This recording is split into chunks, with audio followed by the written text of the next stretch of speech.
the Lord, everyone. You are listening to Biblical Doctrines Demystified, a special series by Reverend Dr. Raj Das on Sajiva Vahini. This audio series is also available on YouTube, Spotify, Apple, and Google Podcasts. Listen, share, and subscribe. Dear friends, I want to talk to you about the Christocentric solutions for family problems. We all live in families. We may have our own dynamics and problems. How to solve those problems? Just to base my message on a particular scripture, I want to read to you Luke's Gospel, 10th chapter, 42nd verse. If you read from 38th verse onwards, we see Jesus coming to Bethany, and there is a family, Mary, Martha, and Lazarus. The Word of God says that Jesus loved Mary, Martha, and Lazarus. Bible doesn't say he loved everyone. He loved individually, independently, Mary, Martha, Lazarus. And as Jesus entered in, Mary sat at his feet and listened to his words. And Martha was troubled and she was encumbered about much serving. She came charging into the room and said, Lord, don't you care? My sisters left me alone to serve. And Jesus said, Martha, Martha, you are anxious and troubled about many things, but one thing is needful, and Mary had chosen that good part which shall not be taken away from her.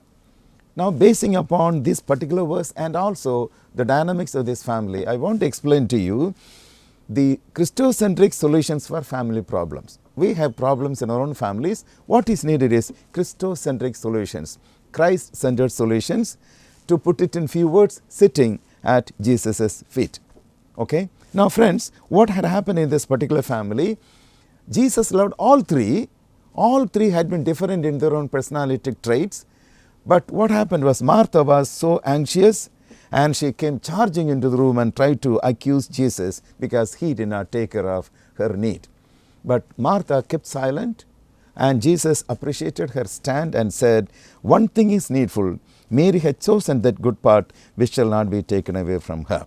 Now, the family that in Bethany loved by Jesus. The first section is Jesus loved everyone. Martha was the eldest person. She had a lot of responsibility. Naturally, she was under tension.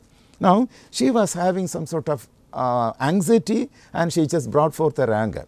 Sometimes, we speak louder, we speak things that hurt other people, but we must know that we have to take care of our lives into the presence of God. Jesus is already there. If we try to wait in His presence, we will be in a position to deal with all our problems. She spoke to Jesus and said, Lord, don't you care about me? Can anyone talk to Jesus like that? Jesus cares for us. He died for us. He rose again for us. He is there for all our needs. So, Martha was not able to fully understand the problems that are at hand, and also maybe she had her own selfishness, or rather self-pity and self-centeredness was there. I am the earning member. I am doing this. I am caring about everything. I am caring for everything. She had that attitude that prevented her from coming to Jesus in the right perspective. What about Mary?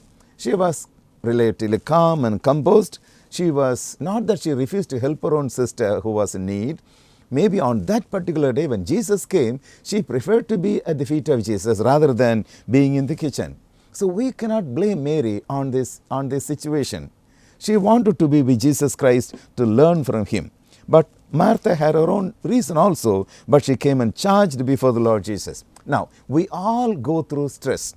Stressors are there. We come under stress, but what we need to understand is, if we are not able to take care of stress, we go into distress and we become discouraged. What is needed is, we have to convert stress into eustress. Eu means good stress. How to do it?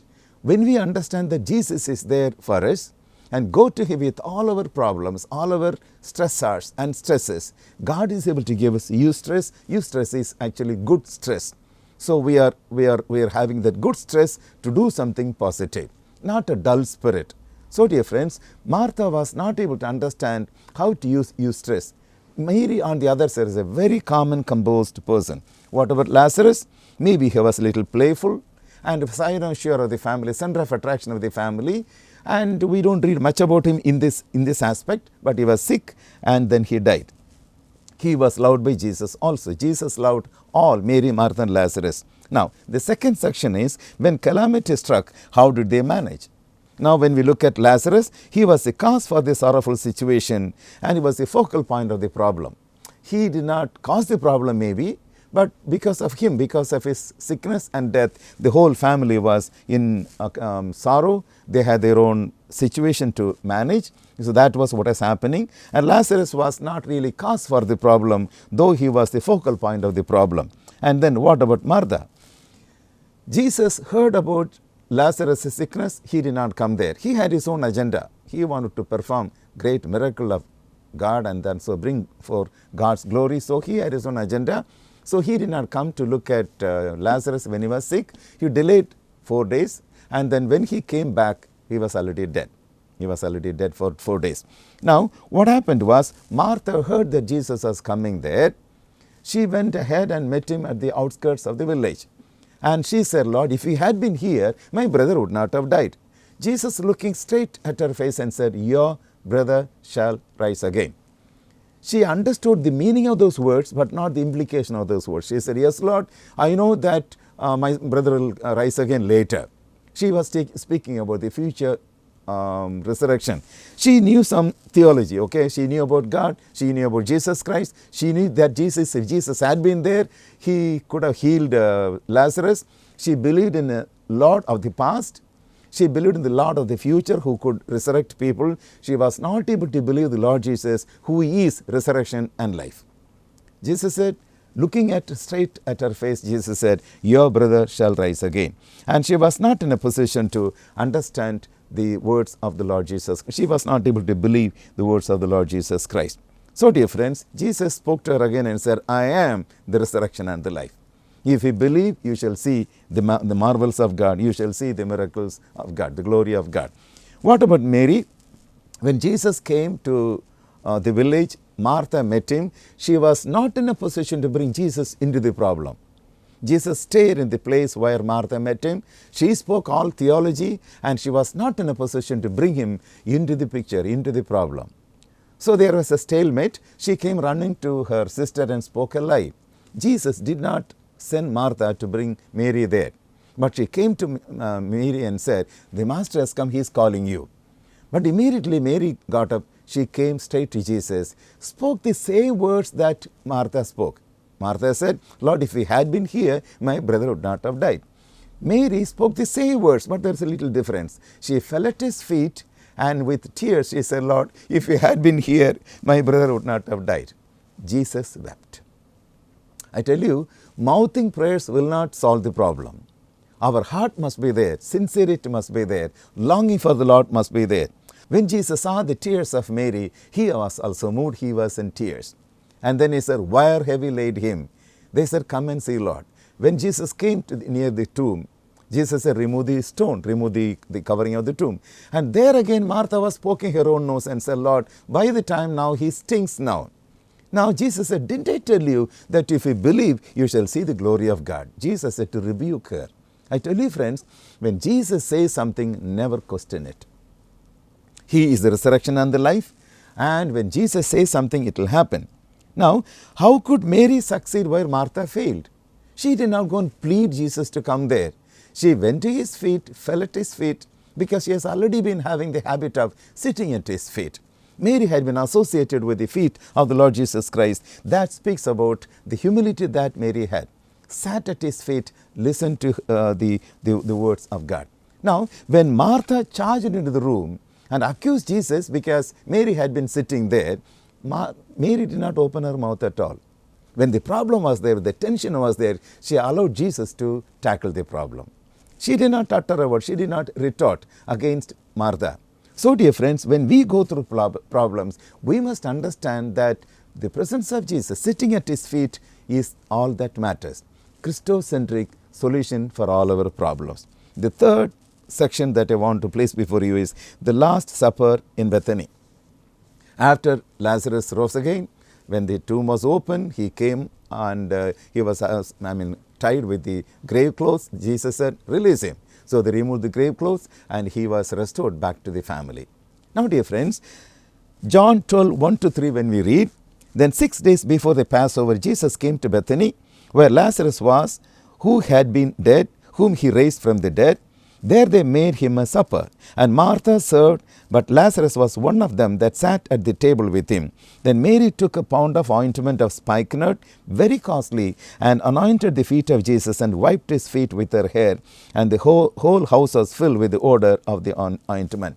Now, when we see the initial stage when Jesus came to Bethany to their house, Martha was full of tension.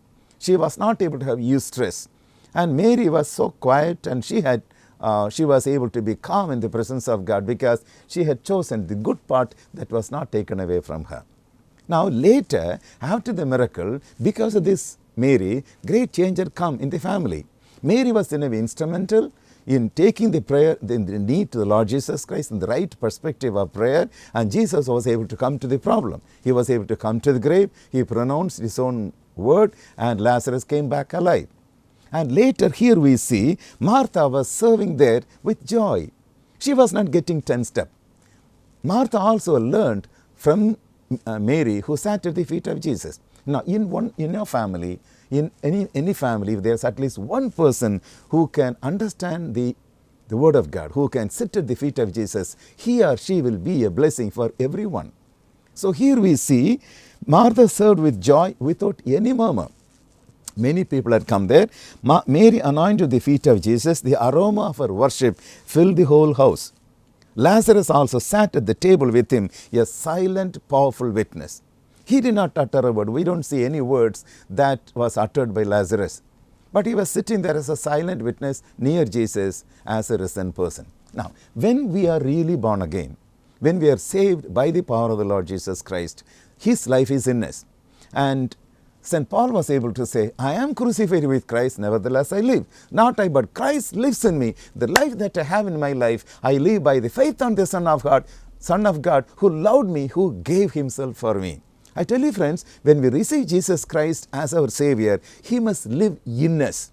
So day in, day out, we can have his own presence continually. We'll be able to sit at his feet, listen to his words. Lazarus sat at the table with him, a silent, powerful witness. Because of Lazarus, many people believed on the Lord Jesus Christ. I tell you friends, when God performs a miracle in your own family, it must be for the enhancement of the kingdom of God. Lazarus was resurrected. It was not simply a miracle, but people believed on the Lord Jesus Christ. Nowadays what happens is, many people, many false prophets preach God's word. They perform miracles. But what happens is, quite a few give more importance for miracles rather than God's word.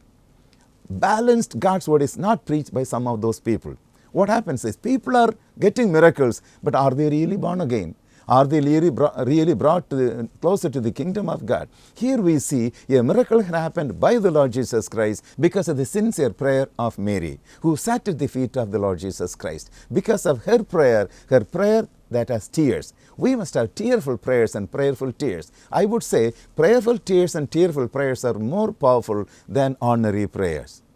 We all have tears, but we must learn to pray in the presence of God with a broken, not that we are cry babies, I don't mean that, but what I mean is sincerity, broken-heartedness, sincerely longing for the presence of God, not simply telling, Lord, if you had been here, my problem would not have been there. But we must know who Jesus is and understand his own power, and then lay everything at his feet, sit at his feet to receive Christocentric family solutions. Okay, this is what is needed. Now, all the members of the family were blessed. Mary, Martha, Lazarus, they were blessed. And all others who came there, they believed on the Lord Jesus Christ. When you have a function in your own home, maybe a birthday party or whatever it may be, maybe a cottage prayer meeting, people who come there should be blessed. For that to happen, you must be able to sit at the feet of Jesus, listen to him. Jesus would be able to say, Mary hath chosen that good part that shall not be taken away from her. We have to choose. The time is in our own hands. We have power of choice. We have volitional will. We are personalities created by God. We have power of choice. We can choose good or bad. Every morning, when you choose to be at his feet, relax and then sit at his feet, listen to his voice, pour your heart in prayer, worship him and adore him, then you will have this joy of being a blessing for your own family. You will be a tool in the hands of God to bring Christocentric solutions for all your family problems. So we see a beautiful picture there. No more murmuring. Martha also was transformed. She was still doing what she has to do, but did it with joy. Whatever we do, we must have joy in doing it. St. Paul says, whether we eat or drink or whatever you do all to the glory of God. Now, I would rather encourage you to have the devotion of Mary and also the work dynamics of Martha. We must have both. There must be a combination of both. There must be creative tension between both. We must have both. We must do what we have to do. At the same time, we must never neglect sitting at the feet of Jesus, like Mary, of whom Jesus said, Mary hath chosen that good part that shall not be taken away from her. Now, dear friends, what was the response that this family gave to Jesus for his love? When we look at the historical documents brought out by Orthodox tradition, we see that Mary, Martha, Lazarus served the Lord till the end of their life. There was persecution in Jerusalem, and the church was under persecution. Martyrdom of Stephen was there. The Jews tried to kill Lazarus also, because he was irrefutable testimony of Jesus' power of resurrection. Now, Lazarus, Mary and Martha fled to Judea, and Mary and Martha began to help Lazarus to preach God's word, and it is said that the three later went to Cyprus, where Lazarus became the first bishop of Kition, modern Larnaca. It's a place called Larnaca. And he was a bishop there, served the Lord for 30 years. Later what happened, Jewish people came there also, Jews who hated the church, they came there, they began to persecute. And what happened was, this person Lazarus was preaching God's word with righteousness and holiness. He preached zealously, a man of kind disposition. But Jews came there, they began to persecute these three people. So they caught hold of Mary, Martha and Lazarus and put two people also together with them, a man named Marcella, another man called Maximin. Maximin was supposed to be one of the 70 disciples of the Lord Jesus Christ. You know what they did? They put them in a boat. There was no sail there. There is no oar there. They put them in a boat and pushed them into the sea. Dangerous situation. But what happened was, the Lord was moving the boat in a very supernatural way. The boat was carried to Marseilles. When the boat went to Marseilles, the people surrounding that area saw this boat coming without an engine, without any oar, without any sail. It was coming there, bringing all these 5 people. They began to serve the Lord there for a long time. Mary never got married. She lived and died as an anchoress, a woman who retires into the seclusion of religious ceremonies. So this is what she did. She used to spend a lot of time in prayer. She was, spending time in a high mountain. And later, more than anything else, she loved to sit quietly at the feet of the Lord Jesus Christ and have devotion in His presence. Now, when we look at the New Testament, Mary had been associated with the feet of the Lord Jesus Christ. She fell at His feet, worshipping Him. She sat at His feet, listened to Him. And she poured her tears and her problems at the feet of the Lord Jesus Christ. And also she wiped the feet of Jesus with her own hair. And she poured the ointment on His feet. So, dear friends, we see her associated with the feet of the Lord Jesus Christ. She was totally yielded before the Lord. It speaks about humility. When we come to the Lord Jesus Christ, we must understand that being at the feet of Jesus is all that matters. Jesus would be in a position to say, you have chosen the good part that shall not be taken away from her. Money will go away. Your relatives may leave you. Other people who are supposedly loving you may leave you. And your prosperity will go. Your name may go. Your health may go. Jesus will never leave you. We must be able to willfully choose that good thing that shall not be taken away from her. So all these 3 people died in Cyprus. So, dear friends, till their death, they have been serving the Lord with all their heart. What are we doing for the Lord? How are you? How is your family? Are you able to spend quality time in the presence of God? Maybe you have sickness, or maybe you are facing death, or financial crisis, or depression. Some of your family members may be unsaved. What are you doing? You may be facing insurmountable problems. You know, when you try to pull your hair and face trichotillomania, nothing is going to happen. You pull your hair and you just tighten up in your own personality. Relax in God's presence. That is possible only when you learn to sit at the feet of Jesus. I have come across some people who may go through problems, but they have no prayer life. They go to the presence of God to have some victory, some answer for their prayer. They may get some answer, but the problem is the deep cause for the problem is not removed. So the aftermath of their own sin comes into their own life. Many people connect with me for prayer. When I talk to them about their own life, I see a lot of bundles of unnecessary things in their own life. They are not able to live. They believe that suppose if somebody prays for them and if they offer a few words of prayer, everything is going to be all right. No, that will not bring Christocentric problem solutions for you. That will not bring Christocentric solutions for your family problems. What is needed is at least one person in the family should be able to sit at the feet of the Lord Jesus Christ. So dear friends, what is your responsibility? The first point is begin your prayer life if you have not been having prayer life. I say prayer life, not simply mouthing prayers. Spend quality time in prayer. Pray with a clean conscience, pray with faith, and pray in God's will. You will receive answers from the Lord. So dear friends, we must have the basis of our, we should have the basic need of spending time in the presence of God. Mary sat at the feet of Jesus and she was able to see the answer. Here in Chennai there was a family, a doctor's family. They were going through a lot of problems. They were non-Christians. They heard God's word. They were not fully delivered. In that situation, their daughter, a 9-year-old girl, she had been going to the Sunday class. She heard God's word. One day, because of the severe problems in the family, the father, mother, and this daughter, when they were together, the parents decided to commit suicide. They brought some poison and they were about to drink it and give it to the daughter. This little girl began to say, "Mommy, Daddy, don't do that. Let us pray." They were non-Christian. They did not know much about Jesus. This little girl said, "Let us pray." They began to pray to God. The Lord began to bring deliverance. The whole family was saved. Till their end, till their death, they have been serving the Lord. So dear friends, what I am trying to say is, you may go through problems. You may have sicknesses or maybe near-death experience may be there. You may be having real problems, but don't worry. Sit at the feet of the Lord Jesus Christ. So prayer is important. The second point is meditation of God's word. Meditation of God's word. Now, when you reach out to Jesus and meditate on God's word, the word of God is able to build you up. Jesus said, "Man shall not live by bread alone, but by every word that proceeds from the mouth of the Lord." So, wait in the presence of God, listen to His voice, read God's word, meditate upon God's word, imbibe the word of God. Then the third point is, you please Jesus in all things, He will be with you. Jesus said, "I do things that pleases my Father, so He has not left me alone.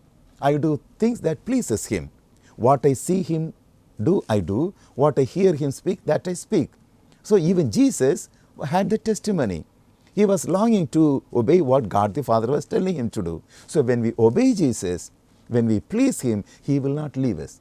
So Jesus said, "He who has sent me is with me, because I always please Him in everything."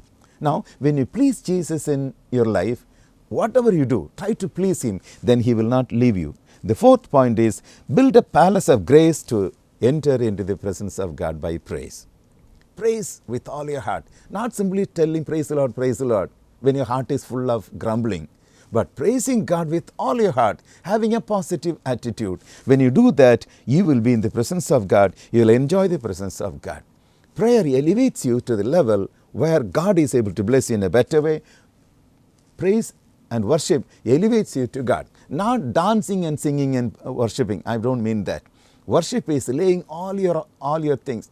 Worship is laying your body, soul and spirit on the altar. Be not conformed to the world. When you lay all on the altar, the power of the Lord will come upon you. You will be able to enjoy the presence of God. So dear friends, Mary chose that good part that shall not be taken away from her. Often we attend many meetings. We may feel the presence of God, but when we come out of those meetings, many people lose the presence of God. If you are able to follow the word of God and pray consistently and please Jesus in everything and worship Him and praise Him, His presence will be with you always. So dear friends, you may be having problems in your own family, or maybe you are having problems in your own personal life. Don't be worried. Reach out to God. Choose that one part that shall not be taken away from you. Mary had chosen the good part that was not taken away from her, the presence of the Lord Jesus Christ. So pray with all your heart. The Lord is able to bless you and keep you. Years back in the USA, during the Civil War, there was a soldier who enlisted in the army. When he was going to the army, his mother gave him a Bible and said, "My son, read the word of God and meditate God's word and pray daily." So this young man was totally transformed. He had a habit of praying and also reading God's word. One day he was on sentry duty at night. So suddenly there was a sniper from the enemy war field, the enemy side. He shot him. The bullet came and hit his chest. This man fell down. When others brought him, and as his body was being brought, as he was brought, someone said, "This man is a praying man. He won't easily die. He can't easily be killed." But when they brought him, he had fainted, but the bullet had actually penetrated his own, it has come and hit his body, hit his chest. But when they looked at the place where the bullet had entered in, they found a Bible inside. The bullet had pierced the Bible, it had gone halfway, and to be precise, the tip of the bullet has been pointing to Psalm 91:5. "You shall not be afraid of the terror by night, nor of the arrow that flies by day." That Bible prevented the bullet from entering into his own body. My dear friends, I tell you, the word of God is powerful. God created the whole cosmos by his own word, and he holds everything by the power of his word. When the word of God is in you, your body, soul and spirit shall be sustained by the word of God. So what you need to do is, you have a will. Use that will to choose what God wants you to choose. God will be in a position to tell about you. You have chosen that good part that shall not be taken away from her. So dear friends, these are the things that I want to present to you today. I believe that God will be able to bless you through these words. So Mary, Martha, Lazarus, the whole family became a blessing because of Mary's real prayer life and her choice of being at the feet of Jesus, choosing his own presence. So may the Lord bless you and help you to choose his own presence all the days of your life, so that you will continue to be a blessing for your family and for the church and for the whole world at large. Shall we look to God in prayer? Loving